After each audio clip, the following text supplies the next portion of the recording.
Chapter 13. A New Day. Daniel and Sophia were still in an embrace in front of the now closed portal as TC broke away from Frederick, Spencer and Candace, and headed over to them. I do hope I am not interrupting. I just wanted to tell you again what a great job you have both done, along with Spencer, in helping to save your timeline. I also wanted to run something by Daniel that I think might be of interest to him. Frederick was just reminding me of a general he worked with years ago who now heads up, well, I suppose you would call it an intergalactic army of sorts. This army is made up of citizens from all the timelines, planets, and galaxies who want to stop these time bandits and other rebels as well. Sophia drew in a sharp breath of surprise as she suddenly remembered Frederick telling her that there was a multiverse. Even though she knew that all of this was much bigger than just herself or Daniel, or even their timeline, she still struggled to wrap her mind around it. Sophia looked pointedly over at Daniel hoping to gauge his reaction, and she could clearly see excitement shining in his eyes as he spoke. Wow, TC, are you telling me there actually exists, not only other timelines, but galaxies and planets too? Smiling broadly, TC chuckled and nodded a vigorous yes as Daniel continued on wide-eyed. It is like you read my mind, TC. I was just telling Sophia that I want to do something more. TC was clearly pleased at Daniel's response, and despite Sophia's momentary twinge of anxiety at the thought of what Daniel might actually be called upon to do, she managed to smile back at TC. As he answered Daniel, Frederick and I had a hunch you might be feeling that way, Daniel, especially after what the time bandit did to your timeline. TC paused then to wave energetically at Frederick, who responded quickly, as though he had just been waiting to be summoned. With his briefcase in hand, Frederick nodded politely to Candace and Spencer, and with a spring in his step Sophia had never seen before, he all but sprinted over to them. As Frederick joined their small group, Sophia was more than pleased to see Frederick in such an outgoing and cheerful mood as he smiled and greeted them. I do say it really has been quite a victory for us today. I want to congratulate everyone on a job well done, and Sophia. It was most impressive the way you took the initiative. Genuinely touched by the compliment, Sophia smiled at him. Thank you, Frederick. What about you? How did you retrieve your briefcase like that, right out from under the time bandit's nose? That is what gave us our best chance. Frederick furrowed his brow ever so slightly and thought about it. I suppose my rather, shall we say, more modest size helped, and there was of course also so much commotion going on at the time. In the end I believe that fate chose to smile upon us today, and I am just happy that things turned out this well. In fact, I have decided to contact my old colleague and friend General Armstrong to see if I might be reassigned in some capacity to aid in keeping other timelines safe from these hijackers. That is of course, after TC and I make sure that this timeline is properly secured from any future hijacking attempts. TC nodded soberly in agreement, and Daniel, barely able to contain his ever-growing excitement, interjected eagerly. TC was just mentioning the general to us. But tell me, is there really an intergalactic army? Frederick took a moment to set his briefcase carefully down on the ground before turning his full attention on Daniel. Indeed, there is, and it occurred to me as I was talking with the time conductor earlier, that you may have a vested interest in meeting with the general. I was also thinking it would be prudent for Candace to come along as well. We are going to need to consult with the general on how to best keep Candace safe from any future retaliatory actions by the time bandit towards her, especially as I believe, in spite of her original choice to join the time bandit, she quite regrets it now. Daniel frowned deeply at the suggestion, and Sophia, who knew Daniel so well, caught the faint hint of desperation in his voice when he spoke. I see. But don't you think Candace would be safer staying here on this timeline? Especially since you and TC are going to make sure it will be hijack-proof now? Sophia was alarmed. It seemed as if Daniel was now trying to avoid Candace altogether, and Frederick peered quizzically at Daniel with arched eyebrows as he replied. Well, Daniel, I would like to say with 100% certainty that the time conductor and I will be able to completely secure this timeline. But there is another serious matter regarding Candace remaining here on this timeline. You see, Candace does not belong here. This is not her original timeline. Sophia was genuinely startled by the news and gasped out loud. She had not thought about that possibility. For some reason she had just assumed that this was Candace's original timeline as well. Sophia wondered then if Candace must have, at some point, come through the time portal with the Time Bandit. Glancing anxiously in TC*'''''''''''''''''''''''''''''''''''''''''''''''''''' it also became clear to Sophia that Candace's choice to stay on their timeline was definitely going to be a problem. Not wanting to upset Daniel any further, and in spite of the fact that Spencer and Candace were now both making their way over to them, Sophia gathered her courage and spoke up. "So, Frederick, since Candace is not from our timeline, does that mean she should not stay here for any length of time at all?" Before Frederick could answer, Spencer and Candace joined the group. Spencer smiled cheerfully at Sophia right away, while Candace stared openly at Daniel, who set his jaw firmly, gazed straight ahead and did not acknowledge her. In fact, Daniel's expression grew so sullen in Candace's presence that a cascade of tears soon began welling up in her eyes.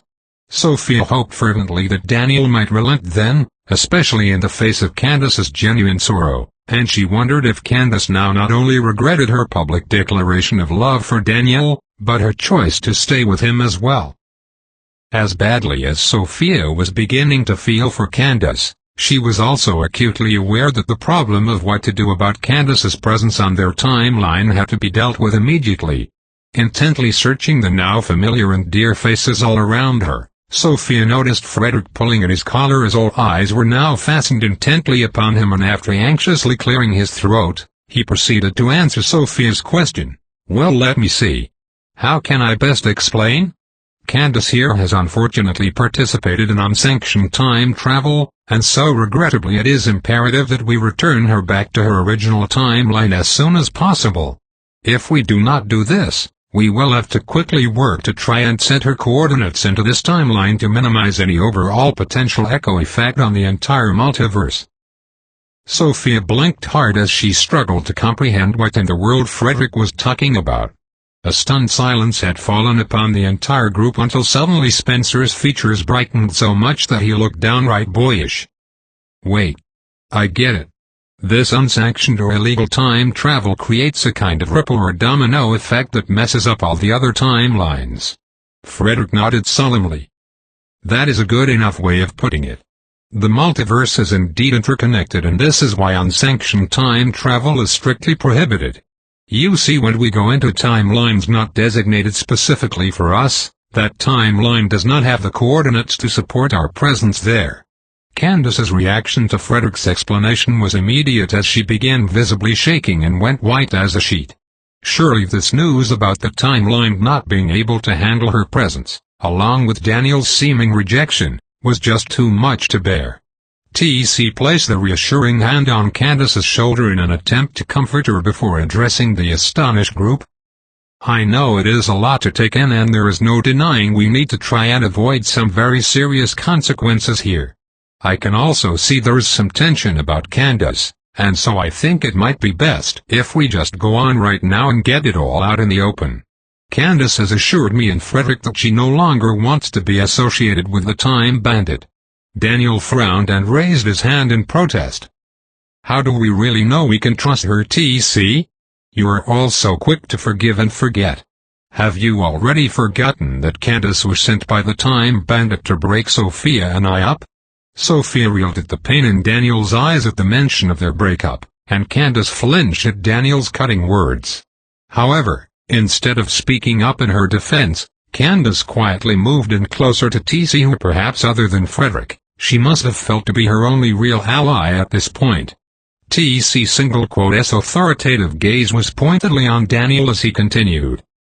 "I do realize that this is mighty uncomfortable in many ways, but I am again hoping, especially since Candace has expressed how truly sorry she is, that we all can find a way now, in spite of the damage done, to dig down deep, forgive and move forward."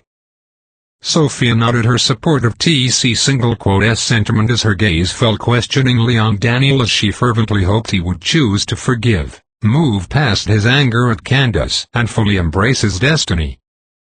As the overall tension seemed to reach its most unbearable peak, it was Frederick who spoke up. "Please, I do not mean to be rude, but I am anxious to get going and arrange this meeting with the general. I recognize that things seem unsettled, but I do hope you will still want to be there, Daniel, but the choice of course is entirely yours. All I can say is that Candace really must be there as well." With the matter clearly settled for him, Frederick's demeanor became much more businesslike as he picked up his briefcase from the ground. Sophia and TC both immediately caught Frederick's urgency about everyone needing to move forward as soon as possible, and as Sophia exchanged a knowing glance with TC, she let out a momentary sigh of angst, as she simply could not imagine any future for her without TC in it. As always, TC seemed to read her mind. "Now don't you worry, Miss Sophia. If you ever get to really missing me, you will know where to find me." Sophia gave him a puzzled look. "But how, TC? How would I ever find you or a time portal again? I plan to go back to my life now. I know I will be starting over with a new and different one, but it is where I feel I need to be." TC smiled reassuringly. "Don't you worry about that, miss. You just need to have a little faith that if you need me you will find me." Sophia laughed out loud then at her own disbelief and doubt, especially after all of the amazing things that had happened from the very first moment she and TC had met. Smiling a bit sheepishly then at TC, Sophia was relieved to feel the last of her fears about facing a new future quickly slipping away. However, there did remain the sharp pang of separation, especially as Daniel turned fully toward her while gazing deeply into her eyes. "Will you really be okay, Sophia?" Having to say goodbye to Daniel yet again brought on a fresh wave of grief, but Sophia willed herself not to succumb to it. "I promise I will be okay, Daniel. I really do think I need to stay here at least for a while." Daniel nodded reluctantly and hurried to give her one last quick embrace, for Frederick, who was clearly growing impatient, was already turning to go. After one final parting glance at Sophia, Daniel followed after him. Sophia stood watching then as TC, with his hand protectively on Candace's shoulder, also followed after Frederick. Sophia stood silently watching as Daniel and her new and now very dear friends all headed off in new directions. Swallowing back tears and after taking a deep breath, Sophia willed herself to focus on her new future. Just then Sophia gazed upward and was immediately comforted by the sight of thin streaks of soft yellow light now beginning to fill the sky. As she continued to watch the sky, she became increasingly aware of Spencer, who was now standing quietly by her side. His voice was gentle but not boyish at all when he spoke. In fact, the deep resonance of his tone was definitely that of a man. "How are you feeling, Sophia? Are you all right?" Sophia brushed away a few more stray tears before looking at him fully. "Yes, I am all right, and I am glad you are here with me." Spencer smiled gently again as he took her hand in his. "I am too, and frankly, there is no place in all the timelines, planets or galaxies that I would rather be than right here by your side." Spencer's words brought an encouraging wave of peace and contentment to Sophia, and she watched with more than a little curiosity as Spencer reached into his jeans pocket and pulled out a piece of slightly crumpled paper. "Frederick gave this to me earlier, but he made me promise I would read it only after he had gone, and he insisted that you hear it too." Sophia's curiosity was greatly piqued. "I wonder what Frederick wanted us to know? I am very anxious to hear." Spencer nodded in agreement, and after rather noisily unfolding the sheet of paper, he proceeded to read out loud. "To my dear friends Sophia and Spencer, by the time you read this we will have all surely gone our separate ways in pursuit of those things we feel we now must do. For me, I will be embarking on a path of redemption of sorts, a path I welcome wholeheartedly. I did feel it impressed upon me quite strongly, though, to let you both know why I took the responsibility upon myself to make it possible for Daniel and Candace to have the chance to follow paths of redemption as well. As you already are aware, Sophia, it was my mistake that landed us all in such difficulty, and so I think it is only right that as you and Spencer embark on your new lives on a changed timeline, that you understand what I now plan to do. It is my hope that General Armstrong will be agreeable in facilitating Daniel's enlistment in his army, but this is the part one really wanted you both to know and understand. General Armstrong originally came from this timeline, our timeline, but he was forced to leave many years ago, and he had to leave not only this timeline, but this planet as well. After his necessary departure, the General went through a portal to a different planet entirely, a planet where he still resides to this very day, and so if the General agrees, that planet is where I will be bringing Daniel and Candace. Sophia gasped loudly in surprise at the thought of Daniel going to another planet, and seeing her obvious distress, Spencer abruptly stopped reading and regarded her with worried wide eyes. TC did say it was an intergalactic army, but it makes it more real seeing it written here in black and white, so I guess it really is no surprise that Daniel would end up going to another planet. But are you okay with that, Sophia? You look pale. Should I keep reading? Taking in a deep breath, Sophia noticed there was more than just worry in Spencer's eyes, she saw uncertainty in them as well. Putting aside her surprise and alarm about Daniel, Sophia firmly reminded herself to stay focused on the moment and her future. Instinctively she understood the real question Spencer was asking her. Could she be happy without Daniel? Could she imagine a future with Spencer? It was not really possible for her to compare her feelings for them. Daniel was passionate and unpredictable, while Spencer brought her deep contentment and peace. She loved them both and probably always would. Taking hold of the edge of Frederick's letter, Sophia tugged on it gently and Spencer released his grip right away. His gaze never left her as she carefully folded up the letter and put it in her pocket. I have an idea. What if we read the rest of Frederick's letter later? I am famished all of a sudden. What would you say to going out somewhere to eat? Looking relieved, Spencer nodded eagerly and took her hand in his. That sounds amazing. Where should we go? The sun began warming them as it rose ever higher in the sky. Walking peacefully together hand in hand, they headed back in the general direction of Fairfield. The closer they got to town, Sophia marveled that everything looked just as she remembered it. However, when she and Spencer finally sat down in her favorite coffee shop to order, she was keenly aware that things were really not the same at all, for it was a new day now and full of new possibilities. The end.